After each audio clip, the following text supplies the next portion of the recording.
Hello everyone, welcome back to our channel. आज हम आपके लिए एक बहुत ही शॉर्ट सी वीडियो लेकर आए हैं जो कि आई थिंक 5 मिनट से ज़्यादा लंबी नहीं होनी चाहिए। और उसमें हम आपको सिर्फ एक छोटी सी नॉलेज बताने वाले हैं, एक यहाँ पे कॉन्सेप्ट बताने वाले हैं जो कि आपको आगे चल के काम आएगा। अगर आप कंपनी लॉ पढ़ रहे हो या कंपनी से रिलेटेड कुछ काम कर रहे हो या उससे रिलेटेड कोई सब्जेक्ट पढ़ रहे हो और आगे जाके उससे रिलेटेड काम करने वाले हो अपना करियर में, तो ये आपके लिए जानना जरूरी है। यहाँ पे हम बात कर रहे हैं कंपनी आइडेंटिफिकेशन नंबर की। जैसे कि आज के टाइम में हर एक व्यक्ति का आधार नंबर होता है, जैसे कि हर व्यक्ति के पास एक नंबर होता है, चाहे वो पेन नंबर हो, उसका आधार नंबर हो या और कोई नंबर हो, तो वो चीज उसके बारे में कुछ ना कुछ रिप्रेजेंट करती है। जैसे कि पेन नंबर आप ले लीजिए, उसका 4th डिजिट अगर पी है तो यानी कि वो पेन नंबर किसका है, एक पर्सन का है। अगर सी है तो यानी वो एक कंपनी का है। तो ऐसे ही हर कोई नंबर जो है कुछ ना कुछ रिप्रेजेंट कर रहा होता है। तो वैसे ही आज हम बात करने वाले हैं CIN की, जो कि होता है कंपनी आइडेंटिफिकेशन नंबर, यानी कि ऐसा नंबर जो कंपनी की आइडेंटिफिकेशन के लिए होता है। अगर कोई कंपनी रजिस्टर्ड की जाती है तो उसको मिलता है कंपनी आइडेंटिफिकेशन नंबर, जिसमें आपको उसकी पूरी डिटेल मिल जाती है। जैसे कि यहाँ पे हमने ये लिखा हुआ है रिलायंस का एक नंबर। यहाँ पे कंपनी आइडेंटिफिकेशन नंबर जो होता है वो 21 डिजिट अपीयरेंस कोड होता है। यानी कि जो आपका कंपनी आइडेंटिफिकेशन नंबर है उसमें कम से कम 21 डिजिट और साथ ही साथ उसमें अल्फा न्यूमेरिकल जो अल्फाबेट्स होते हैं वो इंक्लूड होता है। तो सबसे पहला जो अल्फाबेट होता है वो या तो आपका होगा L या फिर होगा U।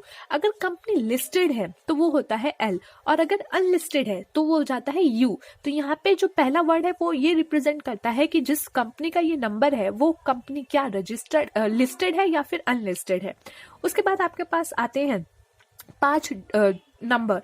ये 5 नंबर आपके होते हैं इंडस्ट्री कोड, यानी कि हर इंडस्ट्री, चाहे आपका मान लो आपका जो है टेक्सटाइल इंडस्ट्री हो गई या आपकी ऑटो पार्ट्स की इंडस्ट्री हो गई, किसी ऑटोमोबाइल पार्ट्स की इंडस्ट्री हो गई, ये अलग अलग इंडस्ट्री होती है, उनको एक अलग अलग कोड दिया गया है।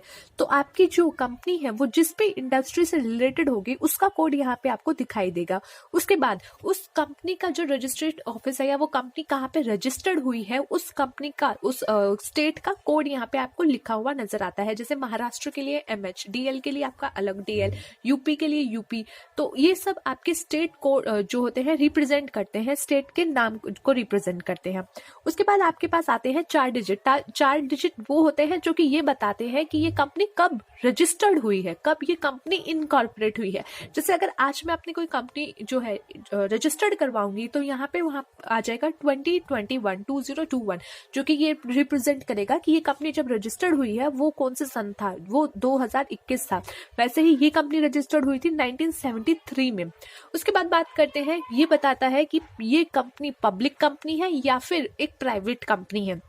जैसे आप सबको पता है प्राइवेट कंपनी में जो होता है शेयर्स जो ट्रांसफरेबल इजीली नहीं ट्रांसफरेबल नहीं होते, वहीं पे पब्लिक कंपनी में जो शेयर्स है वो ट्रांसफरेबल होते हैं, उनकी लिमिट अलग होती है, मेंबर्स अलग होते हैं, जो कि हम डिस्कस कर चुके हैं।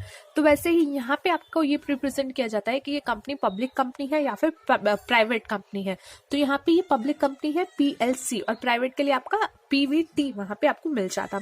उसके बाद ये आपके पास जो डिजिट्स आते हैं लास्ट में वो होते हैं आपके रजिस्ट्रेशन कोड। ये सबके यूनिक होते हैं। यहाँ पे आपको अलग अलग कोड मिल जाता है जो कि वो सिस्टम जनरेटेड होता है, और इस तरीके से आपका पूरा एक CIN बनता है जिसको हम कहते हैं कंपनी आइडेंटिफिकेशन नंबर।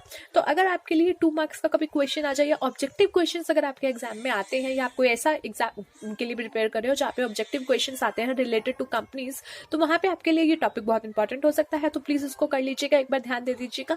और उसके बाद कोई भी 3-4 कंपनी आइडेंटिफिकेशन नंबर उठा लीजिएगा और उसके बाद आप देखिएगा कि ये लिस्टेड है, कौन सी कंपनी कौन से सन में रजिस्टर्ड हुई है, कौन से स्टेट में रजिस्टर्ड है। तो ये सब चीजें आपको वहां से थोड़ी बहुत और इंटरेस्टिंग मिल जाएगी, क्योंकि कॉन्सेप्चुअल नॉलेज आपको मिल जाती है पर कुछ चीजें ये सब नहीं पता चलती। सो थैंक्स फॉर वॉचिंग, मिलते हैं नेक्स्ट वीडियो में। आई होप आपको ये वीडियो अच्छी लगी हो।